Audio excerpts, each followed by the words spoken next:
Man and Faith by Ayatollah Murtadha Mutahhari. Chapter 1. Man and Animals. Man himself, being a kind of animal, has many things in common with other animals. At the same time, he has many dissimilarities which distinguish him from other animals and make him superior to them. The main and basic features distinguishing man from other living beings, on which his humanity depends, and which constitute the source of what is known as human culture, pertain to two spheres: attitudes and inclinations. Generally speaking, the animals are endowed with the quality of perceiving and knowing themselves and the outer world.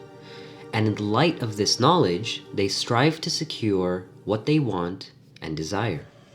Like other animals, man also has many wants and desires, and in the light of what he knows and understands, he makes efforts to secure and realize them. Man differs from other living beings in that he knows more, understands better, and his wants and desires are of a higher level. This characteristic of man distinguishes him from all other animals and makes him superior to them. Awareness and desire in animals. An animal knows the world, but only through its external senses. That is why, firstly, its knowledge is superficial and seeming. It does not penetrate the things and has no access to their internal relations. Secondly, it is partial and particular, and is neither universal nor general. Thirdly, it is regional, for it is confined to the living environment of the animal and does not go beyond that. Fourthly, it is limited to the present and is unconcerned with the past and the future. As animal is not aware of its own or world's history, it neither thinks of the future nor does it plan for it. From the viewpoint of knowledge, an animal cannot come out of the framework of the exteriors, the particularity, the living environment, and the present time. It never escapes from these four prisons. If by any chance it does so instinctively and unconsciously, and not by its own choice and will. Like the range of its knowledge, the level of the wants and the desires of an animal also has limited scope. Firstly, all its desires are material and do not go beyond the limits of eating, drinking, playing, sleeping, mating, and building a home or a nest. For an animal, there is no question of any spiritual needs, moral values, etc. Secondly, all its desires are personal and individualistic, pertaining to the animal itself, or, at the most, to its mate and the young ones. Thirdly, they are regional, only related to its living environment. Fourthly, they are instantaneous, pertaining to the present time. In other words, the dimension of the desires and inclinations of an animal's existence has the same limitations as the dimension of its perceptive existence. From this point of view, also, an animal has to live within specific limitations. If an animal pursues an objective which is outside these limitations, and which, for an example, pertains to its species in general and not to one individual, or pertains to the future and not to the present, as is observed in the case of certain gregarious animals like bees, it does so unconsciously, instinctively, and by the direct order of the power which has created it and which manages the whole world. Awareness and desire in man. Man's domain, both in the sphere of his knowledge, information, and outlook, and in the spheres of his desires, wants, and inclinations, is very vast and lofty. Man's knowledge passes from the exterior of the things to their inner reality, their mutual relations, and to the laws governing them. His knowledge does not remain confined to any particular place or time. It surpasses all such limitations. On the one hand, his knowledge extends to the events which took place before his birth, and on the other, it extends to other planets and stars.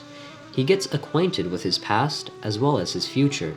He discovers his own history and that of the world, which is the history of the earth, sky, mountains, rivers, the plants, and the living organisms.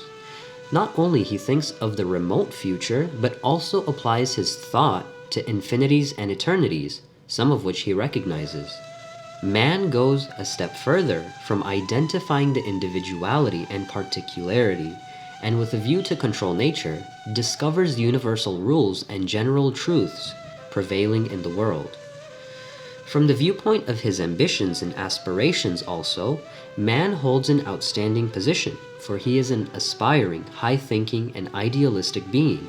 He seeks objectives which are not of material and profitable nature, objectives which are in the interest of entire humanity and not confined to himself and his family, or to any particular region, or to a particular period of time. Man is so idealistic that he often gives more importance to his creed and ideology than to any other value. He may consider service to others to be of more consequence than his own welfare, and may regard a thorn stuck into the foot of someone else as being stuck into his own foot, or even his own eye. He feels sympathy with others and shares their joy and grief. Man becomes so devoted to his creed and sacred ideology that he easily sacrifices his life for them. The human aspect of the human culture, which is considered to be its true spirit, is the outcome of such feelings and desires. Basis of the distinction of man. Man's vast and extensive conception of the world is a product of the collective human effort made through so many centuries. The information so acquired has been piled together and developed. This information, after it has been processed and regulated, has come to be known as science in the wider sense of the term, which is the sum total of human ideas about the cosmos. It also includes philosophy, which is a product of the collective human effort which has been given a special logical form. Spiritual and higher human tendencies are born of man's belief in certain realities of this world and his devotion to them. These realities are neither individualistic nor material. They are comprehensive and general, involving no question of any economic gain, and are in turn the outcome of certain conceptions of the world, either presented to mankind by the divine prophets or produced by a sort of idealistic thinking initiated by some philosophers. In any case, the higher spiritual and super-animal tendencies of man, if it is based on a doctrinal and intellectual infrastructure, take the name of faith. Hence, we come to the conclusion that knowledge and faith constitute the main and the basic difference between man and other living beings, and that knowledge and faith form the basis of man's humanity, which depends on them. Much has been said on the distinction between the human being and other species of animals. Some hold that there is no basic difference between the two. According to them, the difference of knowledge is that of quantity, or at the most, of quality, but not that of essence. They attach little importance to the human being's vast, wonderful, and marvelous achievements in the field of knowledge, which have attracted the attention of the great philosophers of the East and the West. This group of scholars maintains that from the point of view of his wants and desires, the human being is no more than an animal. Some others believe that the main difference is that of life. The human being is only fully living animal. Other animals have no feelings and are not conscious of pleasure and pain. They are just semi-living machines. Therefore, the true definition of the human being is that he is the living being.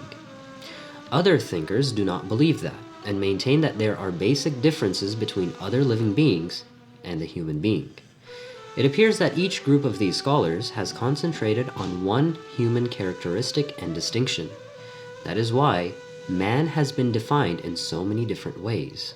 The human being has been described as a rational animal, an absolute-seeking being, an unending being, an idealist, a seeker of values, a metaphysical animal, an insatiable being, an indefinite being, a responsible being, a forward-looking being, a free agent, an insurgent, a social order-loving being, a beauty-loving being, a justice-loving being, a double-faced being, an amorous being, an obligated being, an intuitive being, a being believing in double standard, a creator, a lonely being, an agitated being, a fundamentalist, a doctrinaire, a toolmaker, a supernaturalist, an imaginative being, a spiritualist, and even a transcendentalist, etc.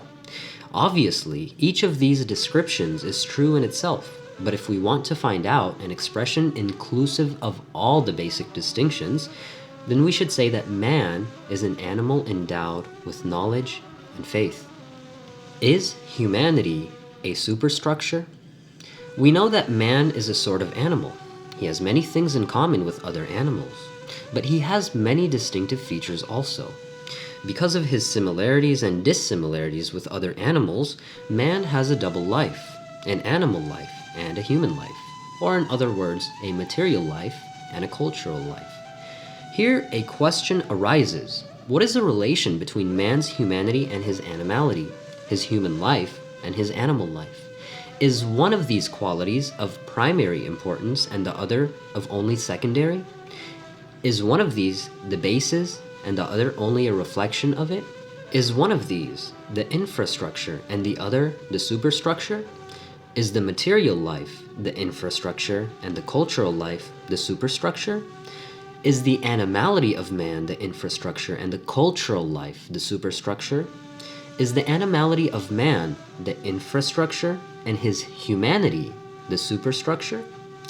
This question nowadays is initiated from a sociological and not a psychological point of view. That is why the discussion centers around the point whether among the social characteristics of man, his economic tendencies related to production and productional relations are more important than all other characteristics of his, especially those which reflect his humanity, and whether his other characteristics and tendencies are only a superstructure of his economic nature.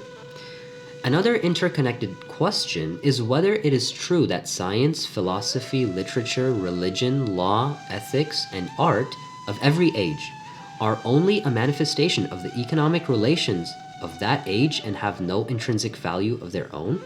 Though this question is initiated from a sociological point of view, its discussion inevitably leads to a psychological result and a philosophical discussion of the nature of man known in modern terms as humanism.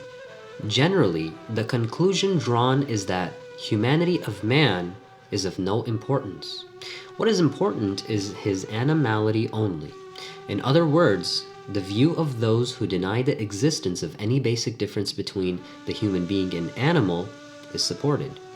This theory not only denies the importance of human tendencies towards realism, virtue, beauty, and belief in God, but also denies the importance of man's rational approach to the world and truth.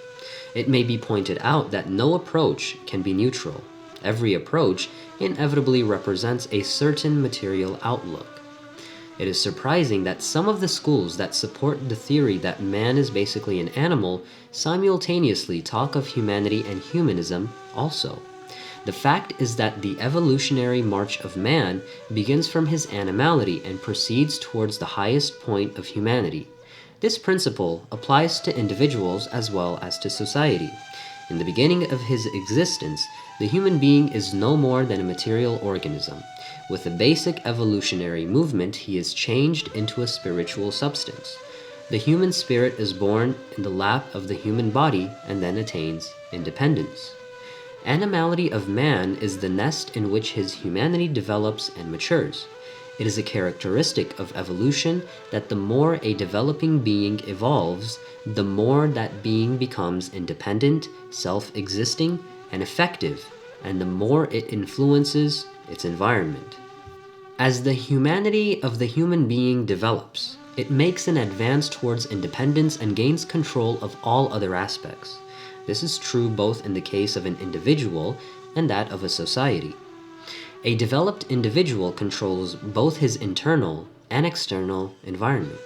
His development means that he has been emancipated from the subjection of internal and external environment and attached to creed and faith. Evolution of society takes place exactly in the same way as the evolution of soul in the lap of body and the evolution of the humanity of an individual in the lap of his animality. The development of society mostly begins under the impact of its economic organizations.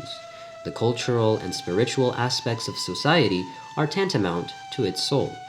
As the effect of body and soul is reciprocal, there is also a similar mutual relationship between spiritual and material arrangements also. Just as the evolutionary progress of an individual means his march towards freedom, independence, and greater supremacy of soul, the evolutionary progress of a society also means the same thing. In other words, the more a human society is developed, the more its cultural life becomes independent of its material life. The human being of future will be a person of culture and faith, creed, and ideology, and not a man of economy, bodily needs, and sensual enjoyments. Of course, all this does not mean that human society necessarily advances along a straight line towards the perfection of human values. Nor does it mean that at every stage of time, it is one step advanced further than it was at the previous stage of time. It is possible that mankind passes through a stage of social life in which, despite all technical and technological advancement, it is pushed a stage or two backward from spiritual and moral point of view, as is alleged to be the case with the man of our century. Actually, man on the whole is marching forward, both from material and spiritual points of view, but his spiritual movement is not regular along a straight line. It is a movement which involves occasional stoppages, retrogressions, and deviations to the right and to the left. Nevertheless, it is on the whole an evolutionary and forward movement. That is why we say that the man of future will be a man of culture and not a man of economy, and the man of future will be a man of faith, creed, and ideology, and not a man of bodily needs and sensual enjoyments. According to this theory, the human aspects of man, because of their fundamentality, developed along with and even prior to the development of the production implements. Consequent upon their development, the human aspects have gradually reduced man's dependence on his natural and social environment and have diminished his amenability to the environmental conditions. The freedom so obtained enhanced man's attachment to faith and ideology and added to his capacity of influencing his natural and social environment. In future, as a result of gaining complete independence, the human being will become more attached and devoted to faith and ideology. As in the past, this human being was less equipped with the gifts of nature and was not capable of fully utilizing his own faculties. He was a captive of nature and his own animality. But in the future, man will be able to exploit better the gifts of nature and his own inherent capabilities. Thus, to a great extent, he will be liberated from the captivity of nature and his own animal tendencies, and will add to his sway over nature and himself. According to this view, though man's human reality emerges along with and in the lap of his material and animal evolution, it is in no way the reflection of and subservient to his material development. It is an independent and progressive reality. Though it is affected by material aspect, it also influences them. What determines the final destiny of man is his cultural evolution and his human reality, not the evolutionary progress of the production implements. It is human reality which in the course of its progress causes the development of the production implements along with the development of other human affairs. It is not true that production implements develop automatically and that humanity of the human being changes with a change in the tools directing production system. Chapter 2: Knowledge and Faith. Relation between knowledge and faith. We have studied the relation between man's humanity and his animality. In other words, the relation between man's cultural and spiritual life and his material life. It is now clear that man's humanity has an independent existence and is not a mere reflection of his animal life. It is also clear that knowledge and faith are the two basic parts of the humanity of man.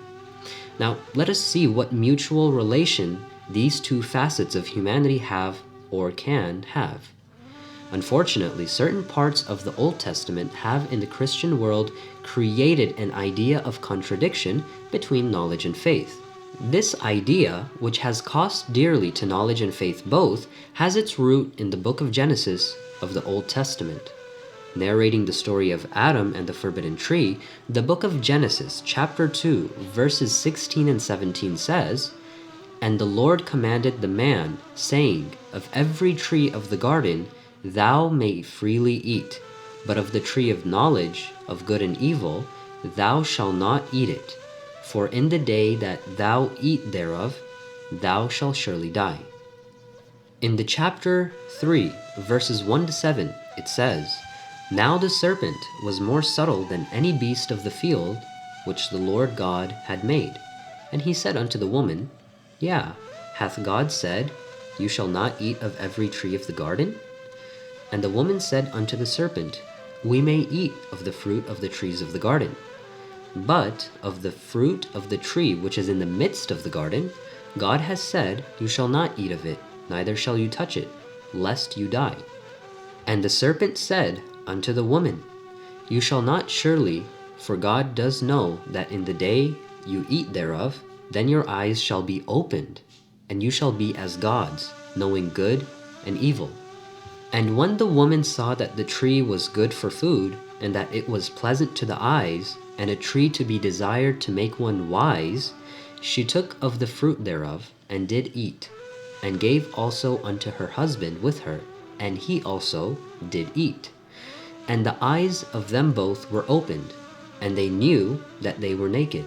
And they sewed fig leaves together, and made themselves aprons." In the verses 22 to 23 of the same chapter, it says, "And the Lord God said, Behold, the man is become as one of us, to know good and evil. And now, lest he put forth his hand, and take also of the tree of life, and eat, and live forever." According to this conception of man, God, knowledge, and disobedience, God wants that man should not be aware of good and evil. The forbidden tree is the tree of knowledge. Man attains knowledge only if he rebels against God's command, disobeys the teachings of religion and the prophets. But for that very reason, he is driven out of God's heaven. On the basis of this conception, all evil insinuations are those of knowledge, and reason is the insinuating devil. In contrast, we learn from the Holy Quran that God taught all names, or realities, to Adam, and then ordered the angels to prostrate themselves before him. The devil was condemned because he refused to prostrate himself before the vicegerent of God, who was aware of the realities. The prophetic traditions have told us that the forbidden tree was that of avarice, greed, and such like things, that it is the things related to the animality of Adam, not to his humanity. The insinuating devil always insinuates what is against reason and what answers the base desires. It is concupiscence and not reason that represents the devil within man. Contrary to all this, what we find in the book of Genesis is really very amazing. It is this very conception which has divided the European history of culture during the past 1500 years into two distinct periods, namely the age of faith and the age of science, and has placed science and faith in opposition to each other. In contrast, the Islamic history of culture is divided into the period of advancement of knowledge and faith, and the period in which both of them decline together. We Muslims should keep ourselves away from the wrong conception which has caused an irreparable loss to knowledge, faith, and humanity, and must not blindly regard the contradiction between knowledge and faith as an indisputable fact. We now propose to make an analytical study of this question and see whether each of these two facets of humanity exclusively belongs to a distinct period or age, and whether man in every age is condemned to be only a semi-man and always to suffer the evils ensuing either from ignorance or from infidelity. As you will see, every faith is inevitably based on a particular way of thinking and a special conception of cosmos. There is no doubt that many conceptions and interpretations of the world, though they may be the basis of a faith, are not acceptable because they are not in consonance with rational and scientific principles.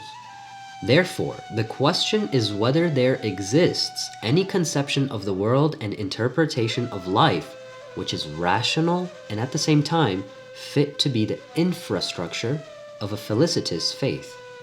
If it is found that such a conception does exist, then there is no reason why man should be supposed to be condemned forever to suffer the evils ensuing either from ignorance or infidelity. The relation between knowledge and faith can be discussed from two angles. One of them is to see whether there exists a faith producing conception which arouses faith and is rational too, or all the ideas which are scientific are contrary to faith, give no hope, and produce no optimism. We will discuss this question later under the heading Conception of Cosmos. The second angle from which we can discuss the relation between faith and knowledge is the question as to how each of these two affect the human being. Does knowledge draw us to one thing and faith to something contradictory to that? Does knowledge want to mold us in one way and faith in another? Or do faith and knowledge supplement each other, taking part in making harmonious wholes of us? Let us see what knowledge gives us and what faith gives us. Knowledge gives us light and power. Faith gives us love, hope, and warmth. Knowledge helps make implements and appliances and accelerates progress. Faith determines the purpose of human efforts and gives direction to them. Knowledge brings about outer revolution. Faith causes inner revolution. Knowledge makes the world man's world. Faith makes life the life of humanity. Knowledge expands the existence of man horizontally, while faith lifts it up vertically. Knowledge trains man's temperament. Faith reforms man. Both knowledge and faith give power to man, but the power given by faith is continuous, whereas the power given by knowledge is disjointed. Knowledge is beauty. Faith is beauty too, but knowledge beautifies reason and thought, whereas faith beautifies spirit and feeling. Both knowledge and faith give man security, but knowledge provides outer security, whereas faith provides inner security. Knowledge gives protection against diseases, floods, earthquakes, and storms. Faith provides security against restlessness, loneliness, sense of insecurity, and low thinking. Knowledge harmonizes the world with human being. Faith harmonizes the human being with himself. The need of man to both knowledge and faith has attracted the attention of religious as well as secular thinkers. Dr. Muhammad Iqbal from Lahore says, humanity needs three things today: a spiritual interpretation of the universe, spiritual emancipation of the individual, and basic principles of a universal import directing the evolution of human society on a spiritual basis. Modern Europe has no doubt built a realistic system on these lines, but experience shows that truth revealed through pure reason is incapable of bringing that fire of living conviction which personal revelation alone can bring. This is the reason why pure thought has so little influenced man, while religion has always elevated individuals and transformed societies. The idealism of Europe never became a living factor in her life, and the result is a perverted ego seeking itself through mutually intolerant democracies whose sole function is to exploit the poor in the interest of the rich. Believe me, Europe today is the greatest hindrance in the way of man's ethical advancement. The Muslim, on the other hand, is in possession of these ultimate ideas on the basis of a revelation, which, speaking from the innermost depths of life, internalizes its own apparent externality. With him, the spiritual basis of life is a matter of conviction, for which even the least enlightened man among us can lay down his life. Will Durant, the well-known author of The History of Civilization, despite his being a non-religious man, says, "The ancient world differed from the new machine world only in means, not in aims. What will you say if it is found that all our progress consists in the improvement of methods and means, and not in the betterment of the aims and goals?" He also says, "Wealth is boring. Reason and wisdom are only a cold, dim light. It is only love with which indescribable tenderness warms the hearts." It is now more or less realized that pure scientific training is not to make a full human being. It can produce a semi-man, but not a full-fledged one. This training turns out raw material of man, not a finished man. It can produce a strong, healthy, and a unilateral man, but not a virtuous and multilateral being. It is now recognized by all that the period of pure science has now come to an end. Society is now threatened with an idealistic vacuum. Some people want to fill this vacuum with pure philosophy, and some others are seeking the help of literature, art, and humanitarian sciences for this purpose. In our country also, there is a suggestion to fill the gap with humanizing literature, especially the mystic literature as produced by Rumi, Saadi, and Hafiz.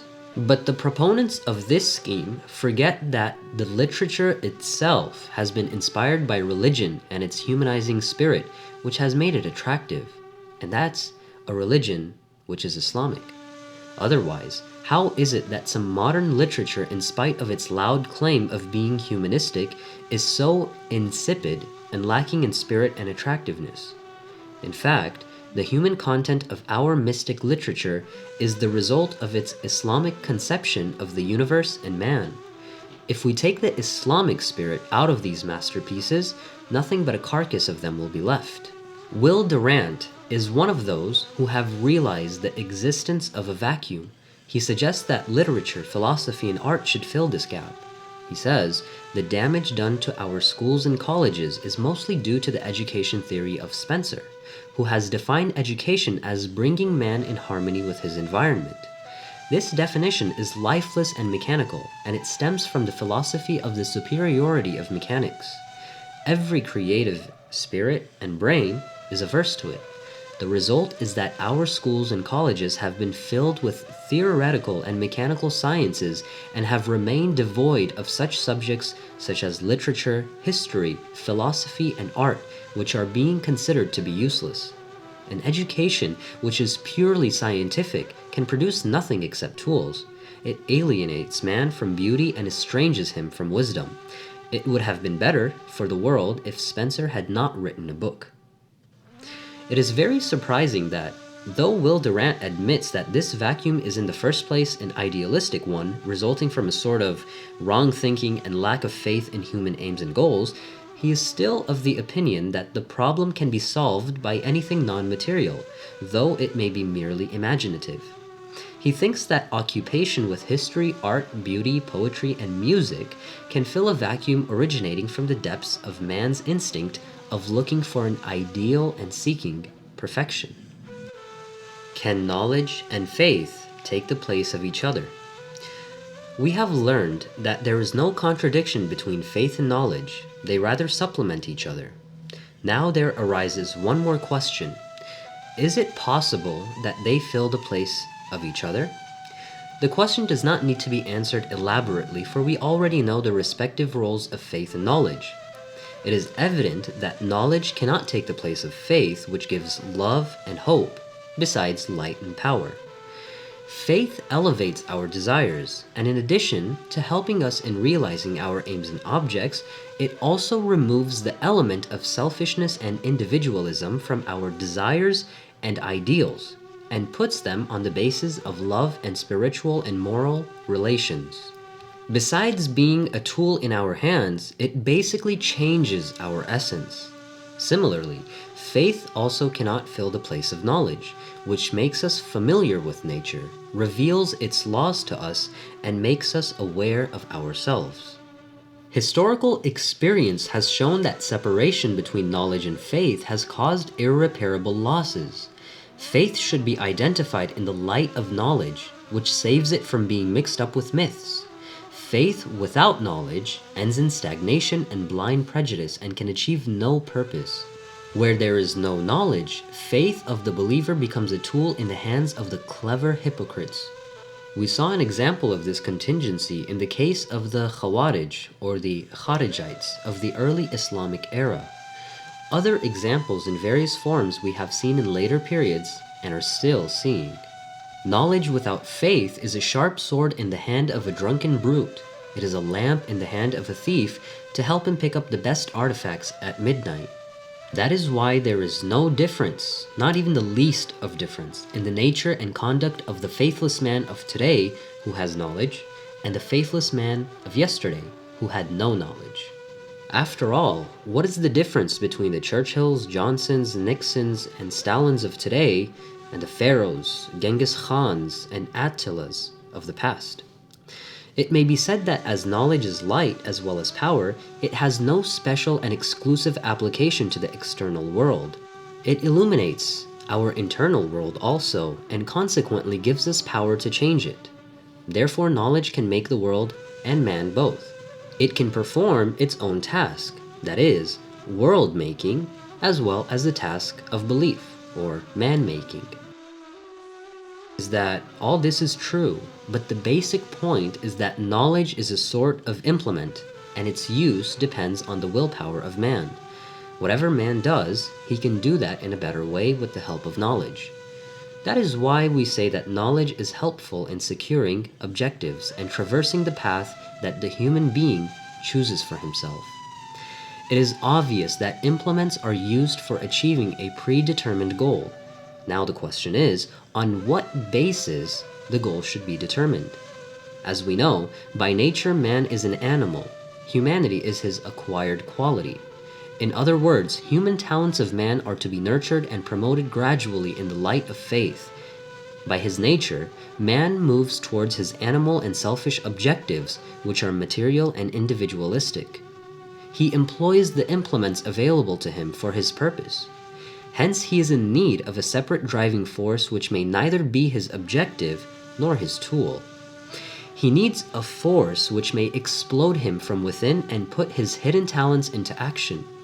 He requires a force which may bring about a revolution in his conscience and give him a new orientation.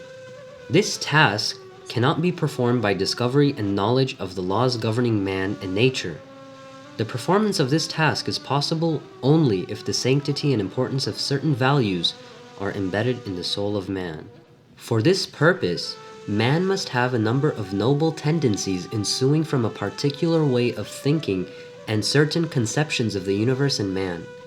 These conceptions and the contents of their dimensions and proofs cannot be made available in any lab, and as we shall explain, are out of the reach of science. The past and present history has shown what evil consequences the dissociation of knowledge and faith from each other has produced. Where there was faith but no knowledge, the efforts of the humanitarian people were directed to the matters which either were not much fruitful or did not produce good results. These efforts were often the source of prejudices and obscurantism, and occasionally resulted in harmful conflicts. Where there has been knowledge but no faith, as in the case of some modern societies, the entire force of knowledge has been used to serve the cause of self-aggrandizement, amassing wealth, and satisfying the lust of power, exploitation, subjugation, and craftiness. The past 2 or 3 centuries may be regarded as the period of attaching too much importance to scientific knowledge and ignoring faith. Many intellectuals thought that all human problems would be solved by science, but experience has proved the contrary. Today, there is no intellectual denying that man needs some sort of faith. Even if that faith is not religious, it is bound to be ultra-scientific. Bertrand Russell has a materialistic outlook, yet he admits that the work that merely aims at earning income shall not produce good results. For this purpose, one should adopt a profession that implants in the individual a faith, purpose, and goal. Today, the materialists feel compelled to claim that they are philosophically materialists and morally idealists. In other words, they say that they are materialists from theoretical point of view and spiritualists from practical and an idealistic point of view. Anyhow, the problem remains as to how it is possible that a man should be a materialist theoretically and a spiritualist practically. The materialists themselves should answer this question. George Sarton, the world-famous scientist and author of the well-known book, History of Science, describing the inability of science to humanize the mutual relations of mankind and underlining man's urgent need of the force of faith, says, "In certain fields, science has made wonderful progress, but in other fields related to the mutual relations of human beings, for example, the fields of national and international politics, we are still laughing at ourselves." George Sarton admits that the faith man needs is a religious faith. He says this of man's need for the triad of art, religion, and science.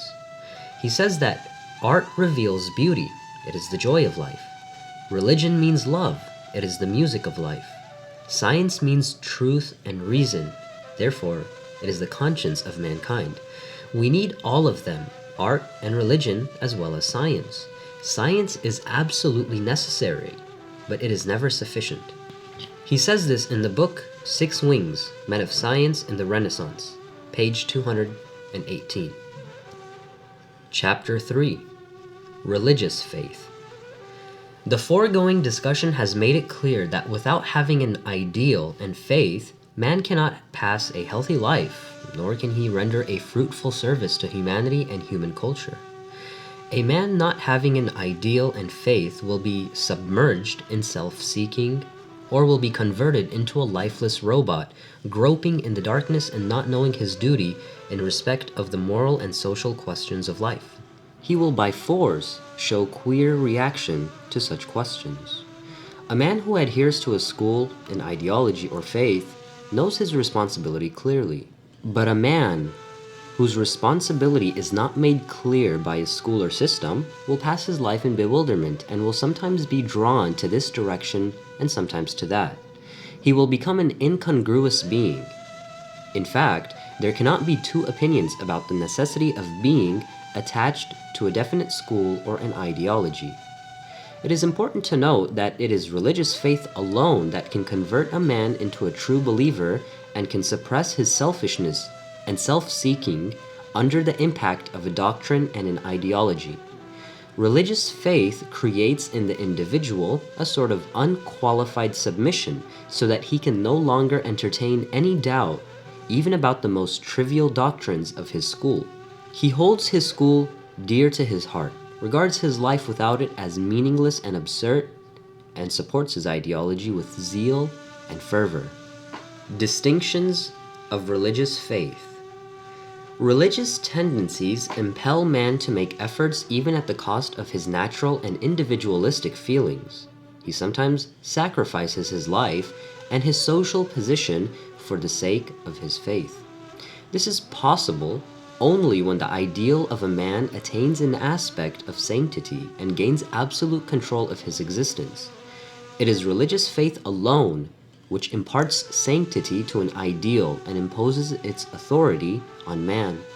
It is true that often people sacrifice their life, their property, and all that is dear to them, not for the sake of any ideal or religious faith, but under the pressure of psychological complexes, malice, revenge, or as a severe reaction to the feeling of being oppressed and suppressed.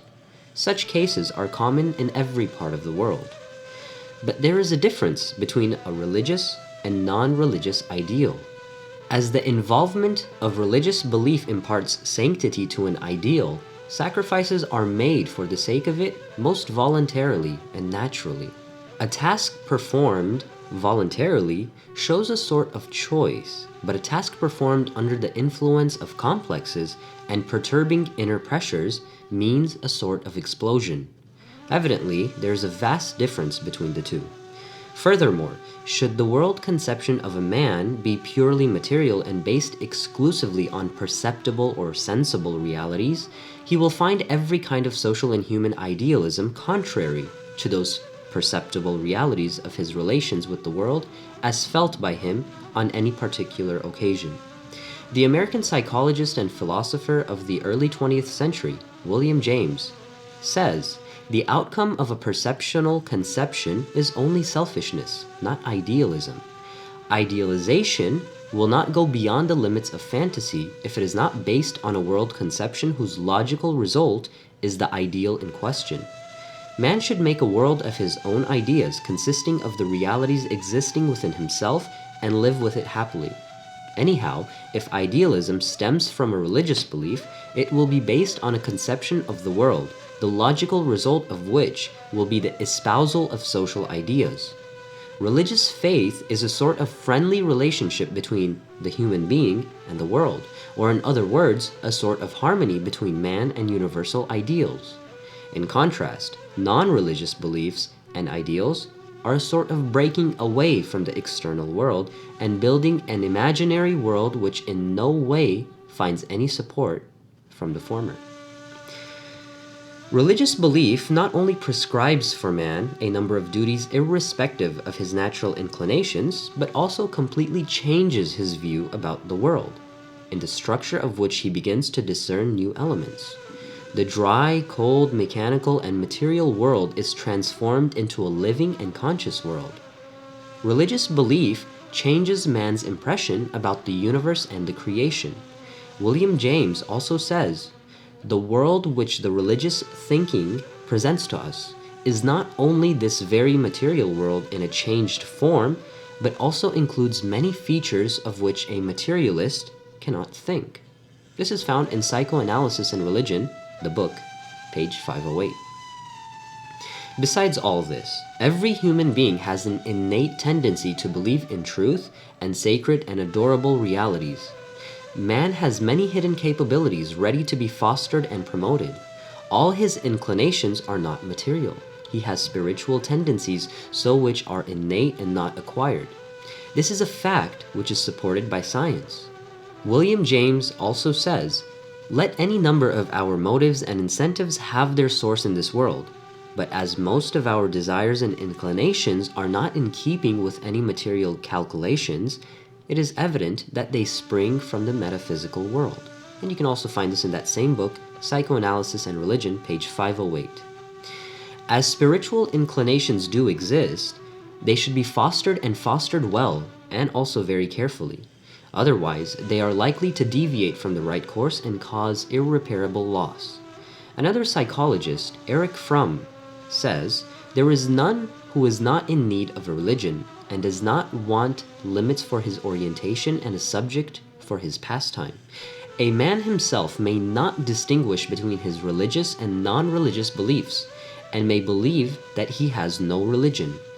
He may regard his attachment to the apparently non-religious objectives such as wealth, power, or success as simply a sign of his interest in practical affairs and a pursuit of his own welfare. The question is not whether a man has or has not a religion. The question is what religion he has." This is found in the book Psychoanalysis and Religion, also on page 508. What this psychologist means is that a man cannot live without hallowing and adoring something. If he does not acknowledge and worship only Allah, he is bound to recognize something else as a supreme reality and make it the object of his faith and worship.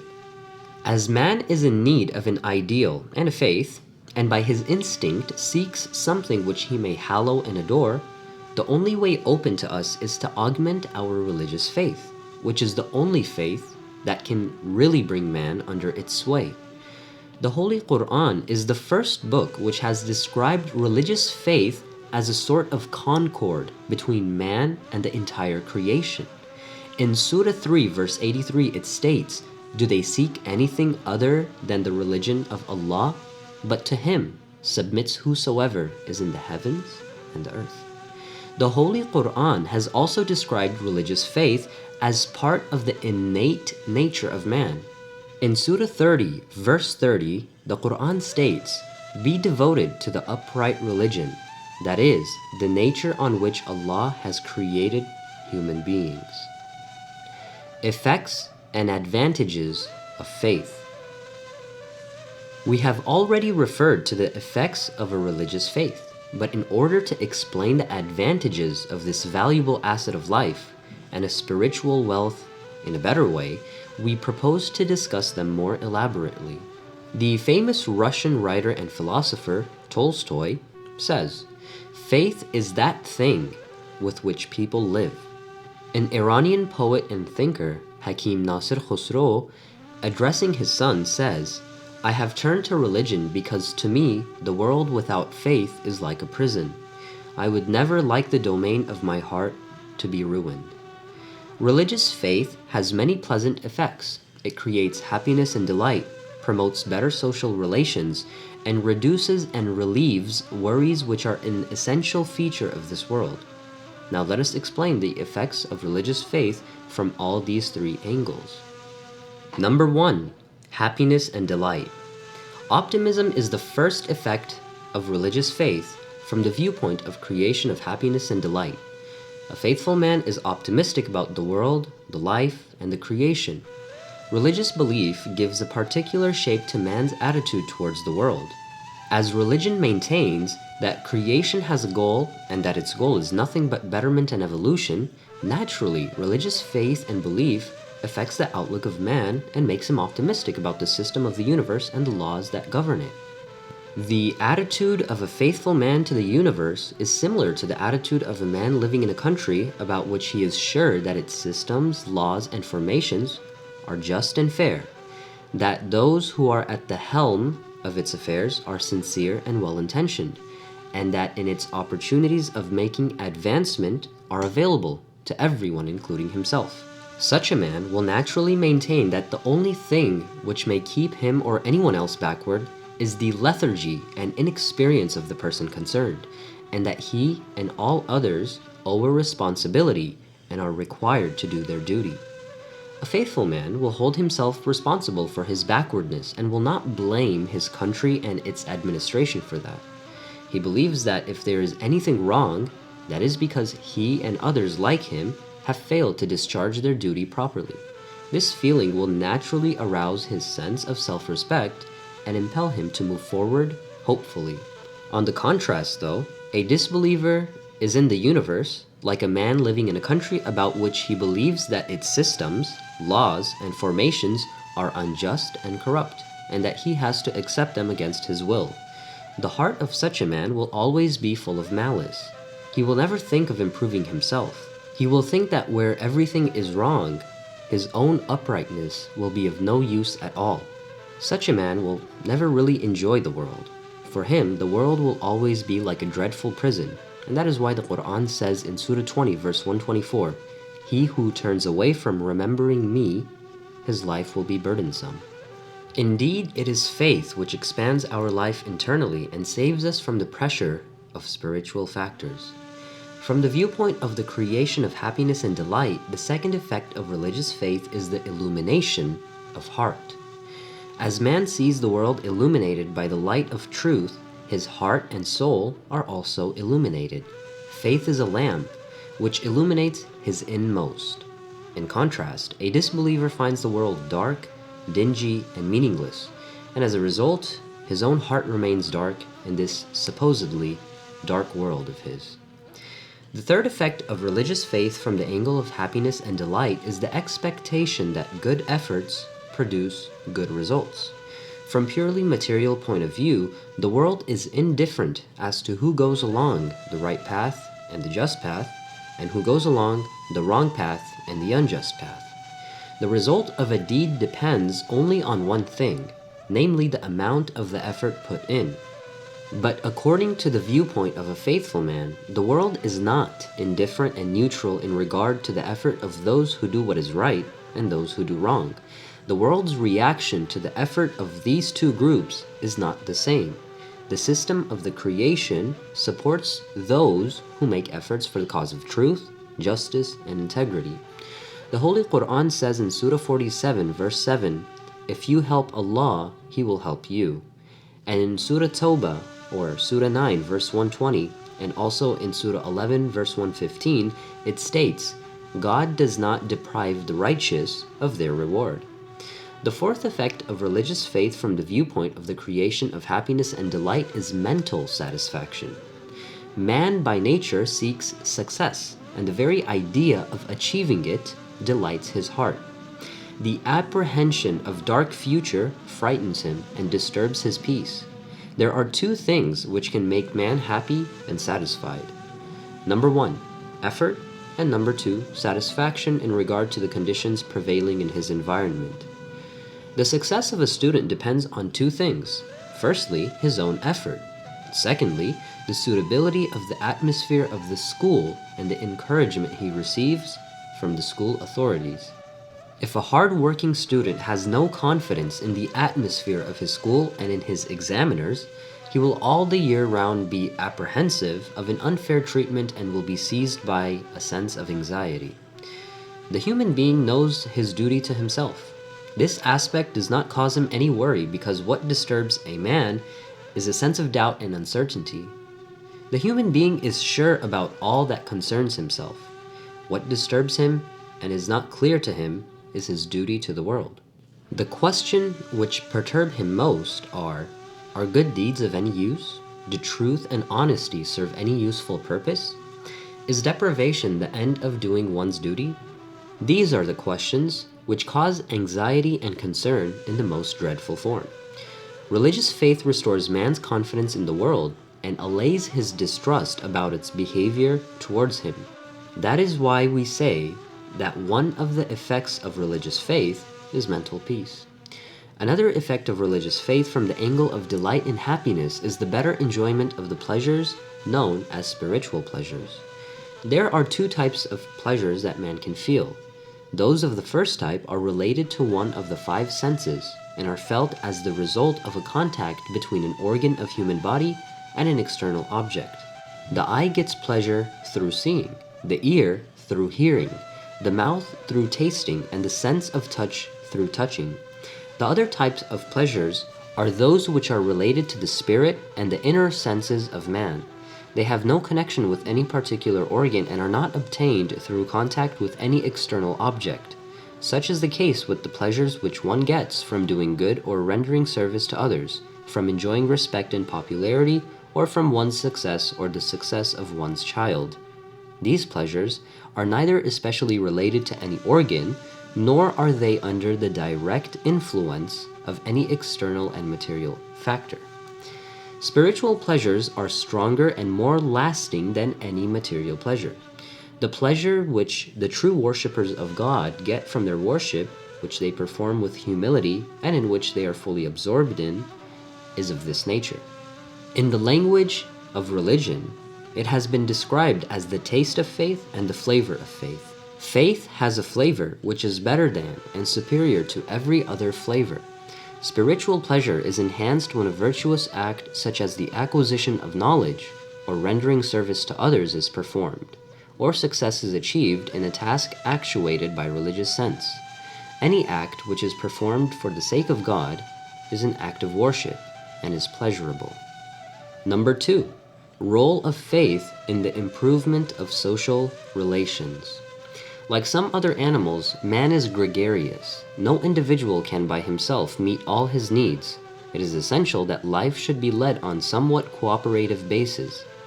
Gains and obligations should be shared, and a sort of division of labor should be established. Anyhow, there is one difference between man and other gregarious animals like bees, etc. Other animals follow the principle of the division of labors by instinct. They have no power not to abide by this law. In contrast, man is a free agent. He has a power of choice and performs his work of his own accord and regards it as a duty. In other words, social instinct has been forced on other gregarious animals, but though man's needs are social, no such instinct has been imposed on him. Man's social instinct exists within him in the form of an urge which can be fostered and promoted by means of education and training. A sound social life means that all individuals respect the laws as well as the rights of each other, show friendly feelings to each other, and consider justice to be sacred. In a healthy society, everyone should like for others what he likes for himself, and should dislike for others what he dislikes for himself. All should have confidence in each other, and their mutual confidence should be based on their spiritual qualities. Everyone should consider himself to be responsible to his society, should show the same qualities of piety and chastity in privacy and in public alike, and should do good to others without affectation of kindness. All members of society should resist tyranny and injustice, and should not allow any oppressor to create mischief. All should respect moral values and live together in complete unity and harmony like the organs of one body. It is religious faith alone, above all, that respects truth, honors justice, encourages kindness and mutual confidence, inculcates the spirit of piety, acknowledges moral values, emboldens the individuals to resist tyranny, and unites them into a homogeneous body. Most of the outstanding men who have shed luster on the world and have shone on the firmament of history were inspired by religious feelings. Number 3. Reduction of worries.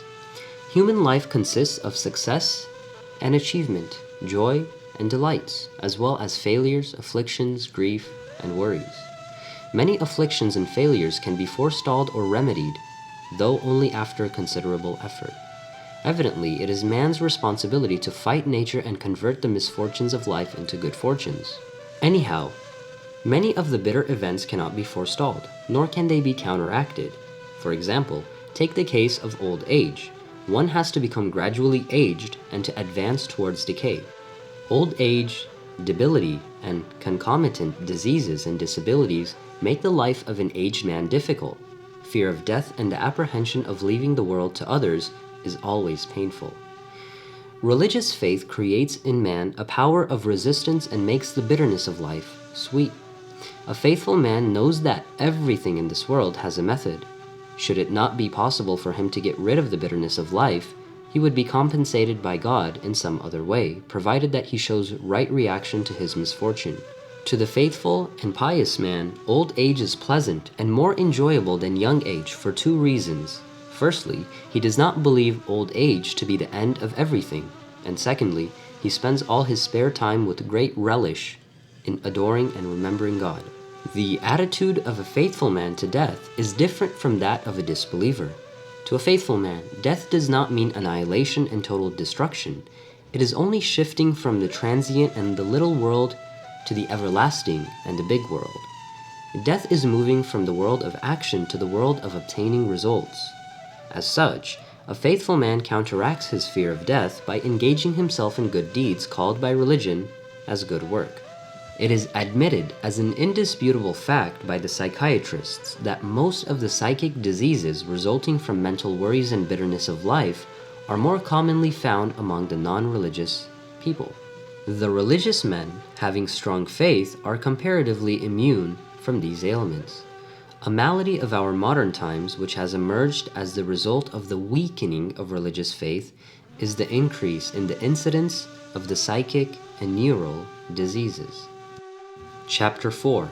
School of Thought or Ideology. Definition and necessity of ideology. What is ideology, and how is it to be defined? Is it necessary for a man as an individual and as a member of society to adhere to a school and believe in an ideology? Is the existence of an ideology necessary for an individual or society? Before answering these questions, some introductory remarks are necessary. There are 2 kinds of human activity, enjoyable and politic. The enjoyable activities are those simple activities which man undertakes in order to secure some pleasure or to escape from some pain under the direct influence of his instinct, nature, or habit, which is also a second nature. For example, when man feels thirsty, he stretches his hand to a water container. When he sees a biting animal, he takes to his heels, and when he feels an urge to smoke, he lights a cigarette. Such acts are in keeping with man's own yearnings and have a direct bearing on pleasure and pain. A pleasurable act pulls man towards it, and a painful act repels him from it. Politic activities consist of the acts which in themselves are neither attractive nor repulsive. Man's instincts or his nature neither pulls him towards them nor pushes him away from them. Man performs these acts or avoids them of his will because he thinks that it is in his interest to do that. In other words, in this case, the root cause and the force which drives man to do or not to do something is his interest, not his pleasure. Pleasure is determined by nature and interest by reason. Pleasure stimulates desire and interest arouses will. As for enjoyable acts, man takes pleasure in them while performing them. But as for politic acts, he does not take pleasure, though he may feel happy because of the idea that he is doing something that is right and good for him in the long run. There is a difference between a pleasurable and enjoyable act and an act which does not give pleasure and even may cause pain and hardship, although man may be performing it willingly and happily. Politic acts are not pleasurable because they do not produce immediate results. Anyhow, they give satisfaction. Pleasure and pain are common to man and animals, but happiness and unhappiness and satisfaction and dissatisfaction are peculiar to man. Similarly, to desire something is also peculiar to human beings. Satisfaction, dissatisfaction, and desiring are mental functions. They lie within the sphere of human thinking, not within the area of sense perception. We have said that man performs his politic acts with the help of his intellect and his willpower. On the other hand, the enjoyable acts are performed by him at the command of his feelings and inclinations. That an act is done at the command of intellect means that the calculating intellectual power perceives some remote benefit, pleasure, or perfection, discovers the way of attaining it, which occasionally may be a tedious one, and then plans to attain it. The accomplishment of an act with the help of willpower means that man has a faculty, the role of which is to execute the actions approved by intellect. These acts may sometimes even be opposed to his natural tendencies and inclinations. The young nature of a student calls him to eat, drink, be happy and merry, and to enjoy sleep and sex. But his calculating mind warns him against the evil consequences of these acts and urges him to keep awake, to do hard work, and shun indulgence in luxurious living and the lusts of the flesh. At this time, man prefers to obey the command of the intellect, which is to his advantage, and ignores the command of his nature, which implies pleasure only. Similarly, a patient dislikes to take a bitter medicine of bad taste, but he still takes it at the command of his rightly directing intellect, or by the force of his will, which can overpower his natural inclination. The stronger the intellect and the will, the better they can impose their command on nature, despite its tendencies to the opposite.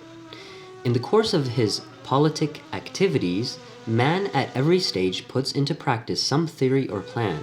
The more a man is developed from the angle of his intellect and will, the more his activities are politic rather than enjoyable, and the more he is close to the horizon of animality, the more his activities are rather enjoyable than politic, for the enjoyable activities are mostly animal activities.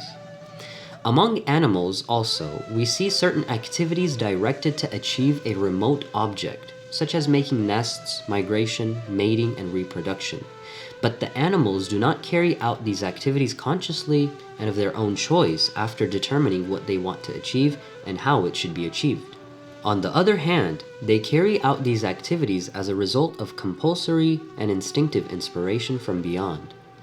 It is possible that the scope of man's politic activities gets so expanded that it may include some enjoyable activities also. Therefore, all human activities should, as far as possible, be so planned that pleasure-giving activities also become useful and beneficial, besides only being pleasurable. Every natural activity, while responding to the command of nature, should obey the command of intellect as well. If politic activity takes the enjoyable activity under its cover, and if the enjoyable activity becomes a part of the general politic plan of life, nature will become compatible with intellect and the desire with will.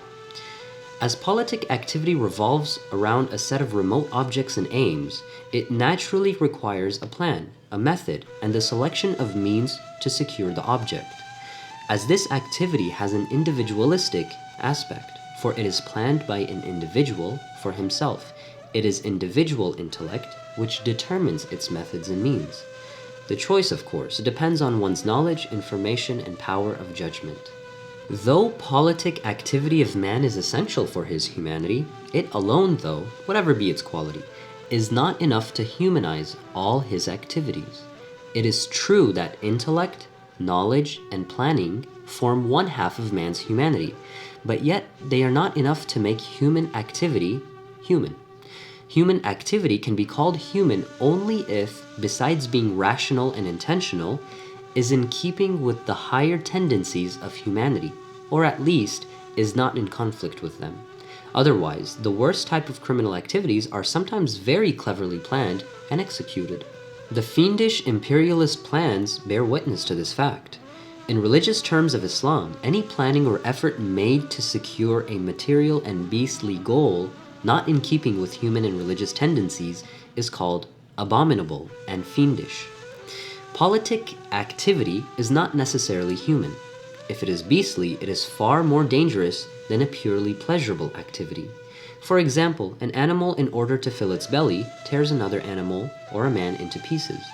But man, who can calculate and plan to secure a similar object, ruins so many cities and puts millions of innocent people under fire. We leave aside the question of whether the goals suggested by intellect are or are not enough to meet individual interests. In other words, we leave the question as to what is the limit of the effectiveness of individual intellect or reason in regard to pointing out the individual interests. Yet in any case, there is no doubt that the thinking power is necessary and useful for making partial and limited arrangements of life. In his human life, man faces many problems, such as the selection of friends, educational line, spouse, profession, travel, behavior in society, recreation, virtuous activities, fight against immoral and vicious practices, and so on. In regard to all these things, man is certainly in need of thinking and planning. The more he will think, the more success he will gain. In some cases, he even requires the help of others' thinking and experience also, the principle of consultation. In all of these particular cases, man makes a plan and then carries it out. Anyhow, the question remains whether on a wider scale also, man is capable of making a general plan which may cover all the problems of his personal life and which may be applicable to all situations, or his ability is limited to handling some particular cases on a limited scale only, and it is beyond the power of human intellect to cover all situations and to ensure all-round success. We know that certain philosophers believe in the theory of self-sufficiency. They claim that they have discovered the way of being happy and unhappy, and can pass a happy life relying on their own intellectual power and will. But we also know that no two philosophers can be found who have unanimity of opinion as to what is the way. Happiness itself, which is the ultimate goal, is of the most ambiguous things, although its conception appears to be very clear at first glance. It is still unknown what happiness is and what factors cause it. The human being and his capabilities and potentialities are not known yet. So long as the human being is unknown, how is it possible that we may be able to find out what his happiness is and how that is to be obtained? Furthermore, human being is a social being. His social life creates thousands of problems for him which he has to resolve. His duty in every case should be clear. As man is social being, his happiness, his aspirations, standards of good and evil, his way of life, his selection of the means of leading his life are interlinked with the happiness of others, their aspirations, their standards of good and evil, their way of life, and their selection of the means. The human being cannot select his way independently of others. He should seek his happiness on the road which leads society to happiness and perfection. If we take into consideration the question of the eternity of soul and the inexperience of reason in regard to the life hereafter, the problem becomes far more difficult. Now, here appears the need of a school, an ideology, a general theory, or a comprehensive and harmonious system whose fundamental aim is the human perfection and the happiness of all. This system should specify the fundamental principles, methods, do's and don'ts, good actions and bad actions, aims and means, requirements and their solutions, responsibilities and obligations. It should be the source of the inspiration of duties for all individuals. From the very beginning, or at least from the time the developed social life has led to so many dissensions, man has been in need of an ideology, or in the Quranic terminology, a Sharia. As the time passed on and man became more developed, his needs also became more intense. In the past, racial, national, and tribal tendencies ruled over human societies like a collective spirit. This spirit, in its turn, brought into existence a series of ambitions, though inhuman, which united each society and gave it a particular orientation. Now scientific and intellectual progress has weakened these bonds. It is a characteristic of science that it tends towards individualism, weakens sentiments, and dulls the bonds based on sentiments. It is only a consciously selected rational philosophy of life, or in other words, a comprehensive and perfect ideology, which may unite the humanity of today, or rather of tomorrow, to give it an orientation, a common ideal, and a common standard to judge what is right and what is wrong. Today, more than ever, man requires such a philosophy of life, a philosophy capable of attracting him to the realities beyond the individual and individual interests. There is no longer any doubt about the fact that a school or an ideology is one of the necessities of social life. Now the question is, who can lay down such an ideology? Undoubtedly, the intellect of any single individual cannot do so. Can the collective intellect do that? Can man, with the help of his total experience and his past and present information, lay down such an ideology? If we admit that man does not know himself, then how can we expect him to know human society? What to do?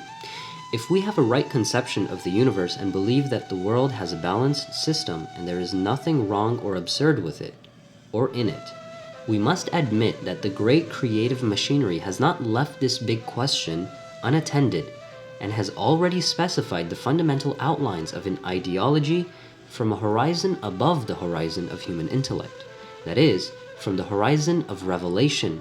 And this is where the principle of prophethood comes into existence. The job of intellect and knowledge is to move along these outlines. How nicely Avicenna put this question when, while describing the need of mankind to the divine law revealed through a man, he said in his book, Najat, the need of a prophet and exponent of the divine law and human ideology for the continuity of human race and man's attaining perfection of his human existence is far greater than the growth of hair on his eyebrows, the concavity of his soles, or other such things, which are at the most useful for the continuity of human race, but not essential.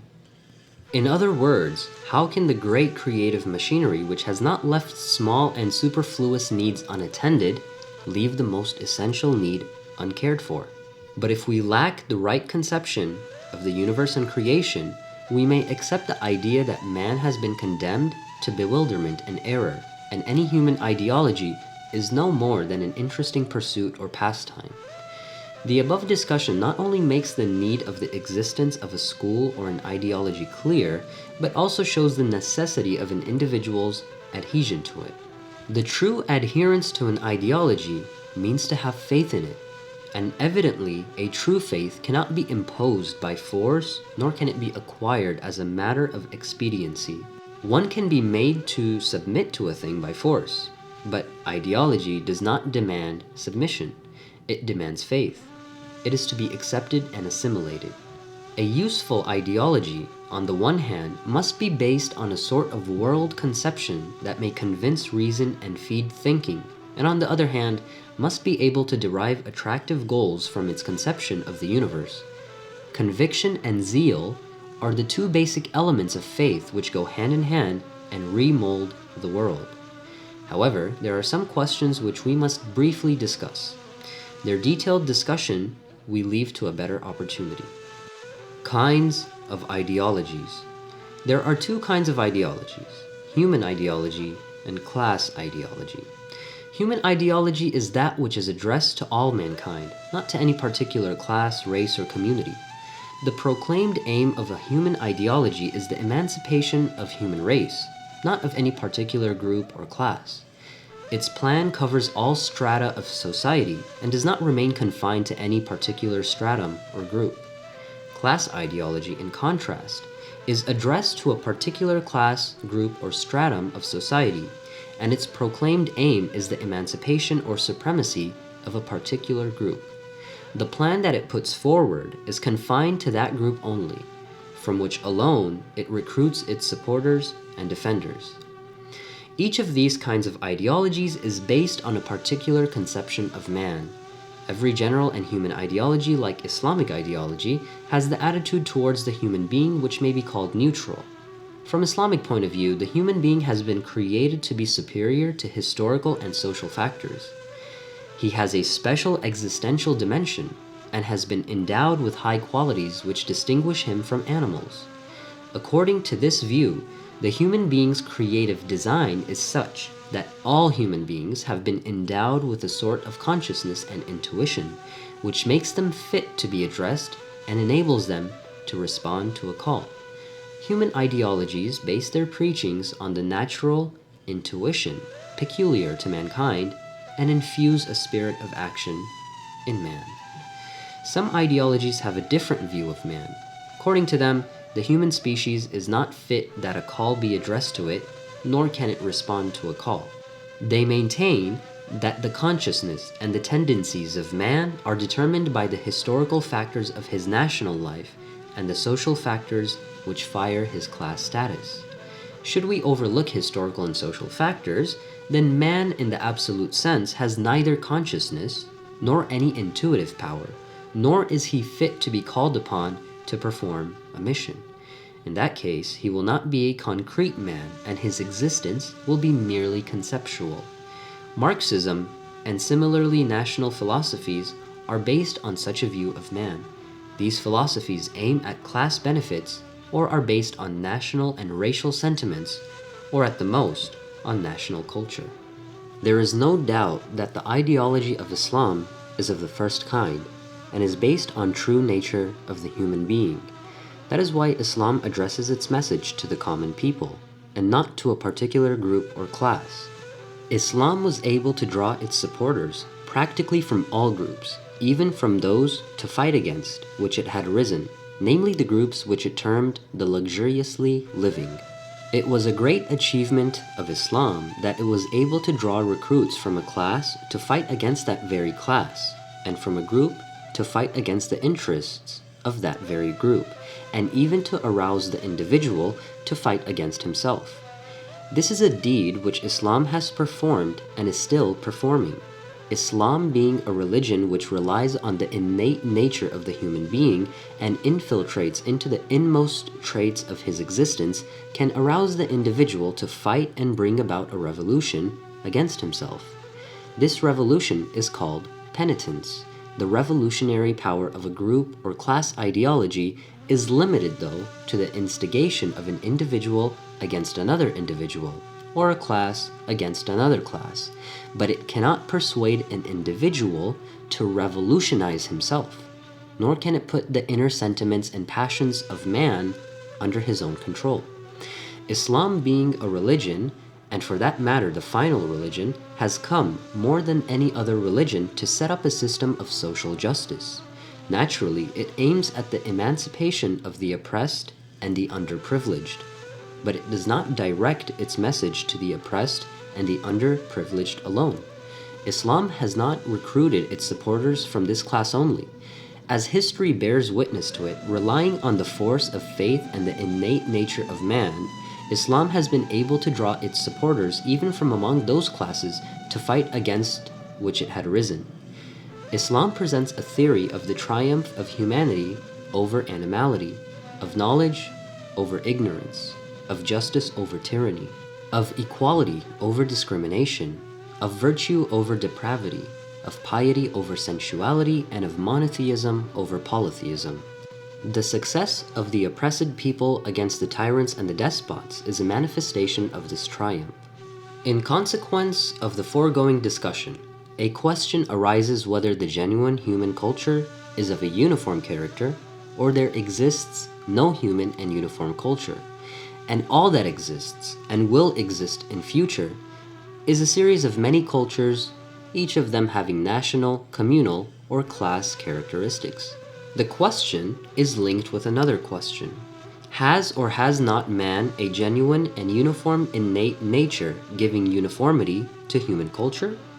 If human nature is uniform, it should impart uniformity to human culture also. Otherwise, it will be responsible to believe that culture is a product of historical, national, and geographical factors, or a product of class financial interests. Islam, because of its particular world conception, believes in the uniformity of human nature. It supports the idea of the uniformity of ideology and culture also. Evidently, it is only a human, not class ideology, a uniform ideology, not one based on the division of mankind, and a natural ideology, not one inspired by profiteering interests, that can be established on human values and can have human characteristics. Does the nature of every ideology depend on its time and place? Is it necessary for man to have a different ideology with every change in times, circumstances, and environment? Is ideology subject to the principle of a change with variation in place, and subject to the principle of cancellation with variation in time? Is human ideology uniform or multiform? In other words, is it absolute or relative? The question whether an ideology from the viewpoint of time and place is absolute or relative depends on another question, whether its source is human nature and its goal is the prosperity of human race, or its source is group interests and national and class feelings. From another angle, this question depends on what we think about the nature of social changes. When society undergoes a change and enters a new era, does its nature change so essentially that it is no longer governed by the laws by which it was governed previously? As for example, when water with the increase in its temperature turns into steam, it is governed by the laws of gases and not by those of liquids.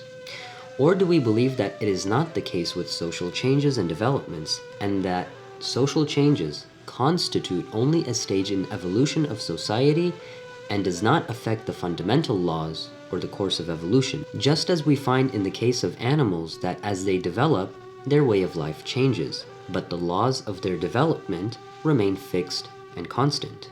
From another angle, the question whether an ideology is absolute or relative to time and place is dependent on whether its conception of the world is scientific, philosophical, or religious.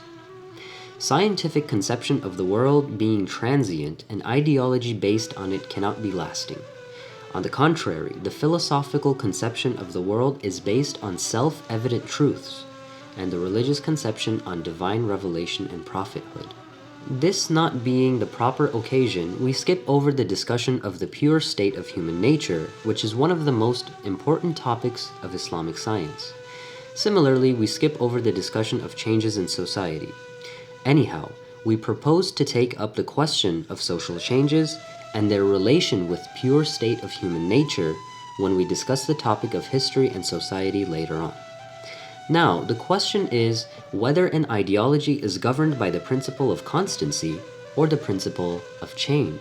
In the foregoing, we have discussed whether human ideology is different in different periods and places. There, the question was that of the abrogation and cancellation of an ideology. Now, we take up a different question, namely that of the development of an ideology. Irrespective of the fact whether it is absolute or relative, and whether in regard to its content it is general or particular, an ideology is a phenomenon. As all phenomena are subject to changes, development, and evolution, naturally a question arises whether the same is true of the ideology also. Is the reality of an ideology at the time of its birth different from that during its growth and during the period of its maturity? In other words, should an ideology be constantly revised, improved, and modernized by its leaders and ideologists, as we find in the case of the materialistic ideologies of our time? If the modern ideologies are not constantly revised, they soon lose their vitality and become obsolete and outdated. Anyhow, the question is whether it is possible to have an ideology which may be in complete harmony with the course of the development of man and society, so that there should be no need of its further revision and improvement. In the case of such an ideology, the role of its leaders and the ideologists will be confined to the interpretation of its meaning and content, and the ideological development will be in the field of interpretation, not in the text of the ideology itself. Chapter 5. Islam, a Comprehensive School. Islam, which is based on a perfect conception of the universe, is a comprehensive and realistic school.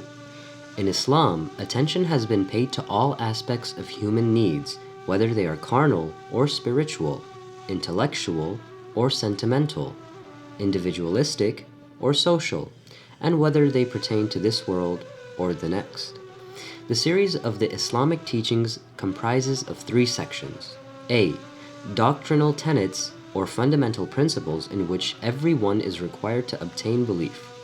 The task which one has to undertake in this respect is a sort of scientific and research work. B. Moral law, or the qualities which a Muslim must inculcate in himself. A Muslim should also shun the qualities which are opposed to them. The task which one has to undertake in this respect is a sort of character building. C. Law, or the rules of conduct in respect of human activities, whether they pertain to this world or the next, whether they are individualistic or collective. According to the Shia school, there are 5 doctrinal tenets of Islam: monotheism, justice, prophethood, imamate, and the hereafter. As far as the doctrinal tenets are concerned, Islam maintains that it is not enough just to acknowledge them unquestioningly or as a family tradition. It is the duty of every individual to believe in them independently and voluntarily, after having been convinced of their truth. From Islamic point of view, worship is not confined to the physical worship like prayers and fasting, or to financial worship like the payment of khums and zakat. There is another kind of worship which consists of thinking and pondering. If this mental worship leads to the awakening of the human being, it is far superior to many years of physical worship. Causes of wrong thinking. The Holy Quran calls upon the people to think and to draw conclusions. It regards thinking as a part of worship and does not recognize the belief in its doctrinal tenets if it is not the outcome of correct thinking. Islam in this connection has paid attention to a basic point. It has pointed out the causes which lead to wrong thinking and has explained what to do to avoid error and deviation. The Holy Quran has mentioned a number of factors which cause error. We mention some of them below. Number 1, reliance on conjecture instead of sure knowledge. The Quran says in Surah 6, verse 116, "Most people are such that if you follow them, they will lead you away from the right path, because they rely on conjecture only." The Holy Quran strictly forbids following conjecture. It says in Surah 17, verse 36, "Do not follow that of which you have no knowledge. Indeed, the ear, the eye, and the heart each will be questioned." The philosophers admit that dubious knowledge is the main cause of mistakes. Many centuries after the revelation of the Holy Quran, Descartes declared this to be the first principle of his logic.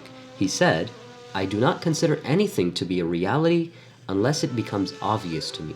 I avoid haste, association of ideas, and predisposition, and accept only that which is so clear and distinct that there can be no doubt about it." Number 2, bias and base desires. If man wants to judge rightly, he should fully maintain his impartiality. In other words, he should seek truth only, and accept without hesitation what evidence proves. He should behave exactly like a judge in a court of justice, who while studying a case ought to be neutral to the claims of both parties.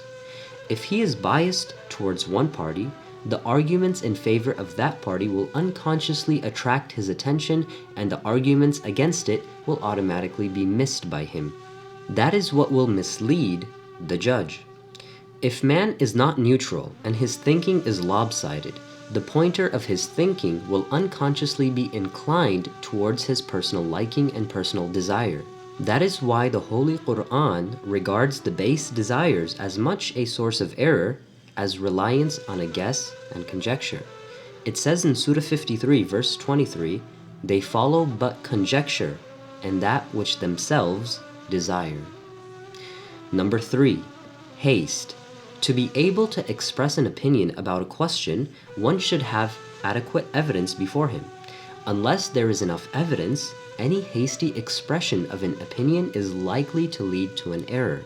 The Holy Quran repeatedly refers to the insufficiency of human knowledge for pronouncing an opinion in respect of many important questions. For example, it says in Surah 17, verse 85, "You have been given but little knowledge." Imam Sadiq says, in the 2 verses of the Holy Quran, God has warned men against 2 things. Number 1, He has said that they must not believe a thing unless they have sure knowledge about it. It is a warning against hasty believing. Number 2, He has said that they must not deny a thing unless they have sure knowledge about it. That is, warning against hasty denial. In one verse, God says in Surah 7, verse 169, "Were they not asked in the book to give an undertaking that they would speak nothing concerning God except the truth?" And in another verse, in Surah 10, verse 39, it says, "In fact, they denied that of which they had not enough knowledge." Number 4, traditional thinking and looking into the past. The human being has a natural tendency to readily accept an idea or a belief that was accepted by the past generations without giving it any further thought. The Holy Quran reminds people that they should have independent thinking and should not accept anything without judging it carefully, simply because it was accepted by others in the past. The Holy Quran says in Surah 2, verse 170, "We follow the traditions of our forefathers." What? Even though their forefathers did not understand anything and had no guidance? Number 5, cult of personality. Another cause of wrong thinking is the cult of personality. Because of the great respect in which they are held, the celebrated historical and contemporary personalities influence the thinking and the will of others. In fact, the famous personalities control the thinking of others who think as they think and have the same opinions as they have. Other people do not dare differ from the great people and so lose their independence of thought and will. The Holy Quran calls upon people to think independently and not to follow their elders and other influential personalities blindly. Why? Because to do that is likely to bring them bad luck.